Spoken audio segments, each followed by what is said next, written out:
जेवर एयरपोर्ट के निर्माण का काम लगातार जारी है। 42 लाख की लागत से लगातार घाटों का काम लगातार चल रहा है, जिसमें 2600 कर्मचारी काम कर रहे हैं। जेवर एयरपोर्ट का निर्माण 24 घंटे यानी दोनों शिफ्ट में किया जा रहा है। एंट्री पॉइंट पर वाराणसी के घाट की झलक दिखेगी। जेवर एयरपोर्ट के निर्माण में अब तक 17,000 मीट्रिक टन सीमेंट और 14,000 मीट्रिक टन स्टील का इस्तेमाल हो चुका है। जेवर एयरपोर्ट से न्यूज 18 एक्सक्लूसिव तस्वीरें, ये एक्सक्लूसिव कवरेज हम आपको दिखा रहे हैं।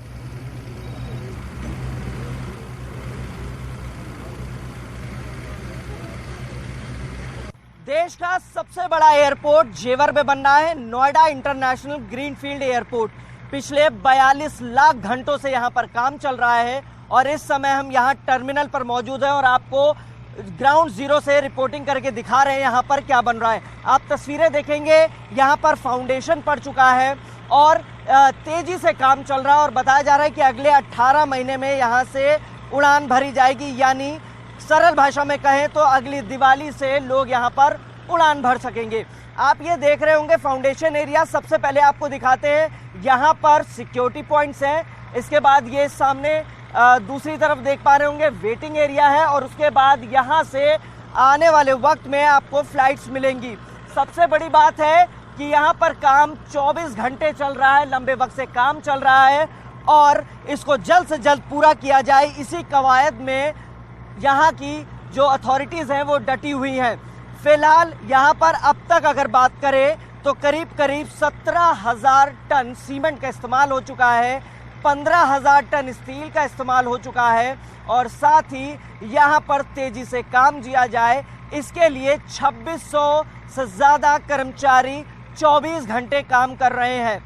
और इसके अलावा आपको बता दें, इस समय हम जहाँ हॉटस्पॉट पर खड़े हैं, ये टर्मिनल है। इसी टर्मिनल के दोनों तरफ हवाई पट्टी बननी है, यानी एक हवाई पट्टी नॉर्थ में बननी है जो आप सामने देख पा रहे होंगे और दूसरी हवाई पट्टी जो बनेगी वो साउथ में बनेगी। जो नॉर्थ की हवाई पट्टी है वो 3900 मीटर की होगी और जो साउथ की हवाई पट्टी है वो 4100 मीटर की होगी।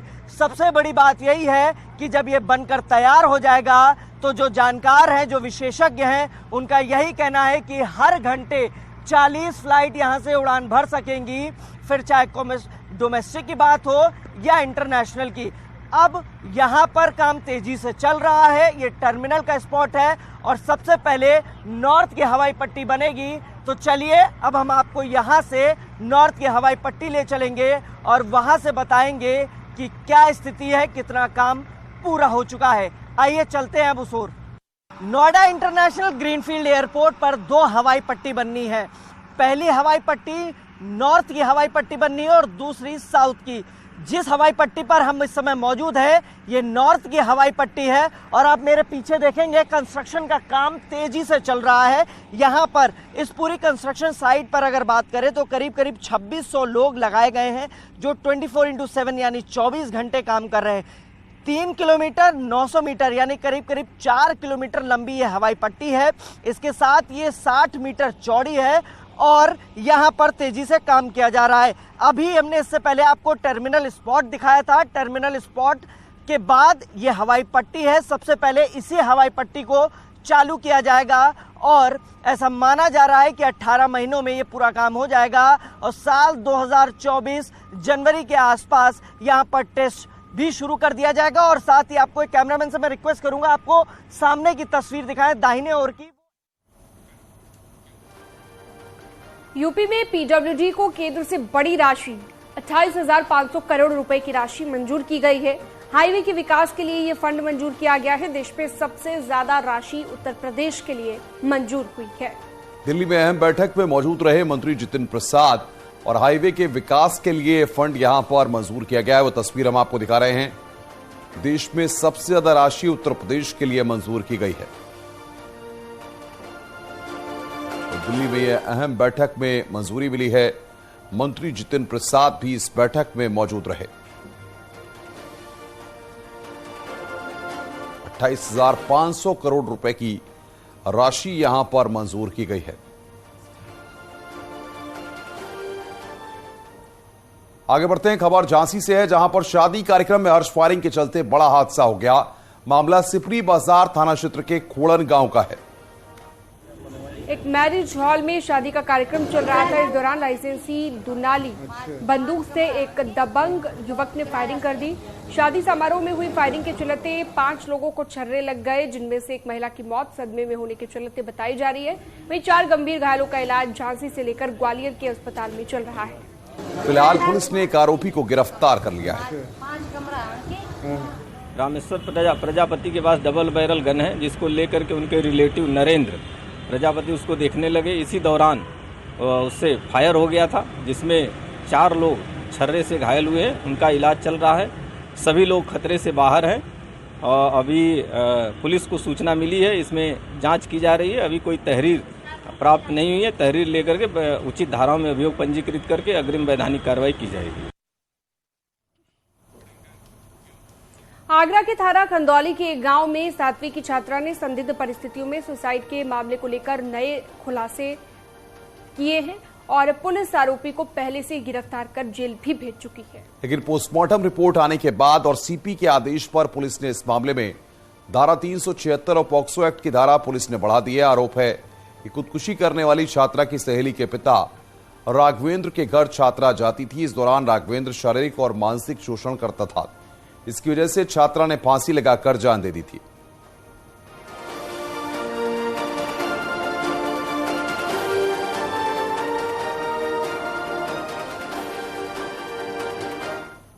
हाथ बंद तसल्ली तभी मिलेगी मेरी लाड़ो को।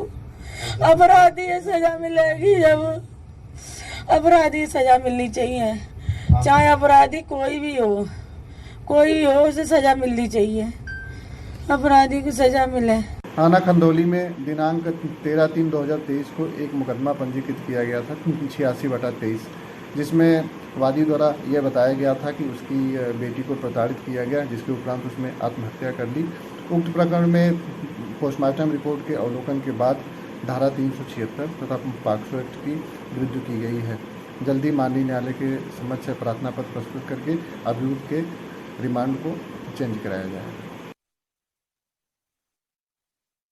आगे बढ़ते हैं। गाजियाबाद से खबर। मोदीनगर थाना क्षेत्र में मासूम बच्ची के साथ रेप करने वाले को कोर्ट ने फांसी की सजा सुनाई है। यह सजा 6 महीने से भी कम समय में सुनाई गई है। घटना 18 अगस्त 2022 की है। एक 9 साल की मासूम से रेप की वारदात को अंजाम दिया गया था और उसकी हत्या कर दी गई थी। अब कोर्ट ने फांसी की सजा और जुर्माना लगाया है।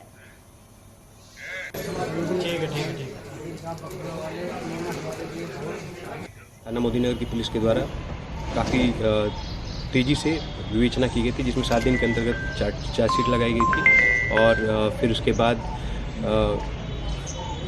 इफेक्टिव पैरवी करते हुए लगभग 5 महीने 28 दिन के अंतर्गत में इसमें सजा कराई गई है, जिसमें माननीय न्यायालय के द्वारा अभियुक्त कपिल पुत्र मोहन, जो कि डोरी थाना क्षेत्र का रहने वाला है, उसको 376 AB, 302 IPC और 5/6 पॉक्सो एक्ट के तहत मुकदमे में फांसी की सजा सुनाई गई।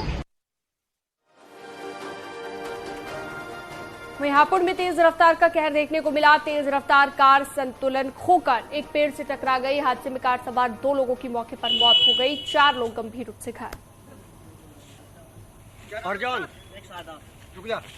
क्या नाम है?